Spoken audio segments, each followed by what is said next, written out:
Hello there. This is really fucking shitty. This, also really fucking shitty. This, yep, shitty as fuck.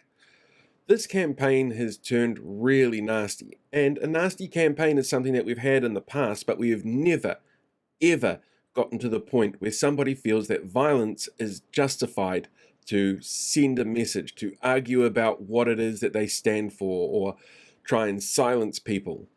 And that's exactly what we're dealing with at the moment. And it's not like we weren't warned.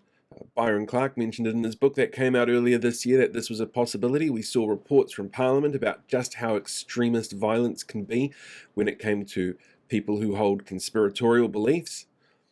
This is not a surprise.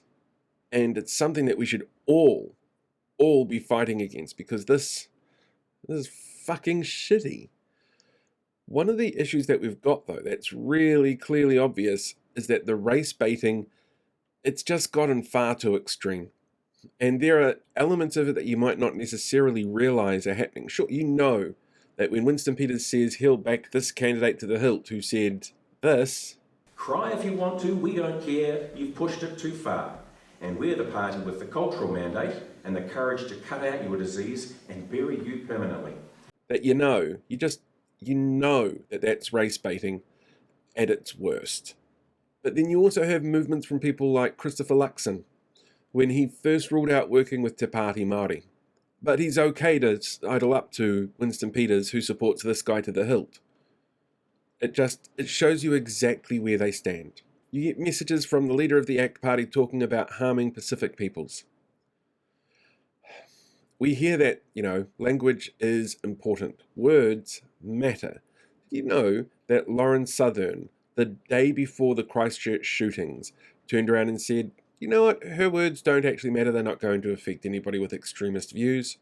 Then her words were used in the manifesto of the Christchurch shooter. Words matter. Behaviour matters. And we've still got another 2 weeks of this. So please, if you are still debating on who to vote for or who not to vote for, because you don't know what it is that you'll get out of it, you don't see much in the way of change happening, maybe consider changing the way that you look at how you're going to vote, from what you get out of it to what you can do to stop these people, this rhetoric, the kind of people who feel that this sort of action is justified, what you can do to stop them from having any more authority. Because these people should not be in charge of decision making. These people should not be anywhere near the halls of power. Because it's quite clear that their aim is to target people and to hurt people. And that's just unacceptable.